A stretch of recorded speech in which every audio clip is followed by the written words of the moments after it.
guys, it's your girl Michelle. This weekend we're making pan de cristal using the stand mixer. I made a video on this bread before by hand mixing, and the bulk fermentation time took 4 hours with 6 folds. With the stand mixer, it'll only take 2.5 hours of bulk fermentation time with 2 folds. I'll link the other video in the description box below for those that don't own a stand mixer or enjoys hand mixing like myself. I'm going to keep the dough hydration at 100%. Let's get started. In a small bowl or measuring cup, add 130 grams of cold water, 10 grams of salt, 25 grams of shortening. I used avocado oil. Stir and set aside. Autolyse. In the stand mixer bowl, add 3/4 teaspoon or 2 grams of instant dry yeast, 380 grams of cold water. Give it a stir. Add 510 grams of bread flour. Run the mixer on low and let it mix until all the ingredients are combined. Scrape the sides of the bowl and cover and let it rest for 20 to 30 minutes.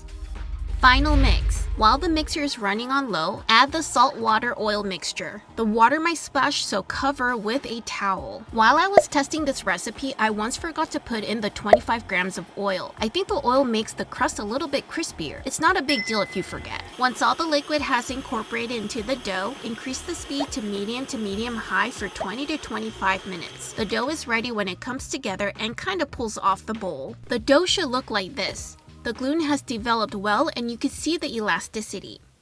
Initially, I really had a hard time with this recipe. The gluten wouldn't develop, the dough looked like pancake batter, and it was too sticky to handle and fold. I was about to give up. I did some digging around and found out that I just had to run it in the stand mixer for a longer period of time on medium-high speed. And then it worked out. Back to your regular program. Bulk fermentation. I'm transferring the dough into another bowl so you can see it better. The bulk fermentation time will take 2.5 hours with 2 folds every 1 hour. I wanted to measure the temperature of my dough because I wanted to make sure that mixing it in the stand mixer for 25 minutes didn't overheat my dough. It measured at 75 to 76 degrees Fahrenheit, which is perfect. Cover and let the dough rest for 1 hour. I'm going to apply 2 types of folds. 4-edge fold.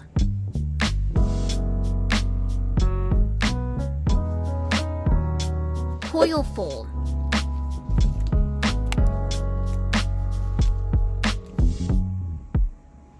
Cover and let the dough rest for 1 hour. Fold number 2.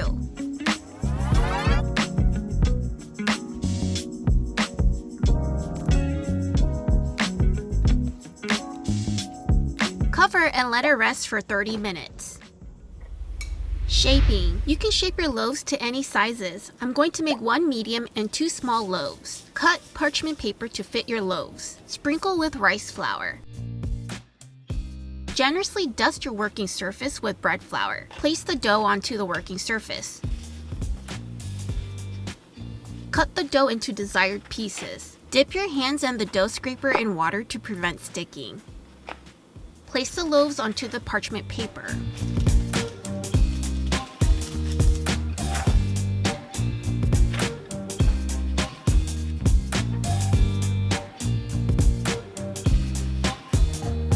I like to sprinkle the top with a little more rice flour, but that's optional. Cover and let the loaves rest for 1.5 hours. I made a little tent so the cover won't touch the loaves and stick. Preheat your oven to 475 degrees with the baking vessels. I'm using a brazier and an oval Dutch oven. You can also use a pizza stone or steel.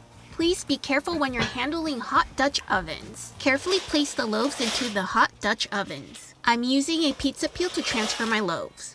Cover and bake for 20 minutes. Uncover and bake for an additional 10 minutes or until golden brown.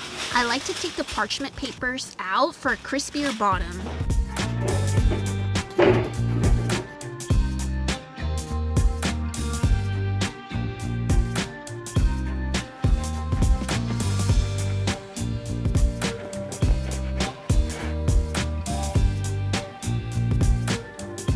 This bread is simply perfect for a thin sandwich without a lot of fillings.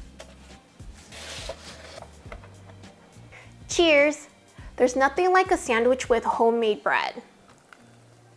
So good. That is a really good sandwich. That's all the time we have for today. Until next weekend, bye.